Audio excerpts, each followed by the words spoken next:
You probably come across a lot of articles like this piece from Fortune magazine, which talks about how adults are living with their parents at unprecedented levels since the Great Depression. Something that has always baffled me and fascinated me about American culture is, why is it considered shameful to live with your parents when you're an adult? For thousands of years, and even in the modern day, in many countries on this planet, it is seen as perfectly normal to live at home until adulthood or until marriage, or until you are financially able to afford your own place comfortably.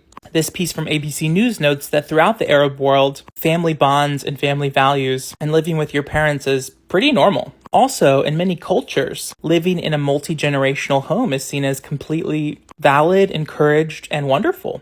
I'm Latinx, and in a lot of Latinx cultural backgrounds, a lot of Hispanic people, a lot of Spanish-speaking people live in multi-generational Hispanic households. I've also been lucky enough to live in India, another place where it is quite normal to live with your parents well past your adulthood. However, in the United States, in which this is becoming a norm not out of cultural possibility, but out of economic necessity, as many millennials and Gen Zers are living paycheck to paycheck because of an unfair economy, runaway inflation rates, an unbearably difficult job market. I mean, the list goes on and on. But for the first time, the majority of Americans, a majority of young adults, are living with their parents since the Great Depression. Yet, for some reason, they are shamed for it. Naturally, this is because even though many countries around the world operate on a capitalist free market system, the US almost glorifies capitalism and individualism as its own religion. The United States is not a collectivist society. It's an individualistic society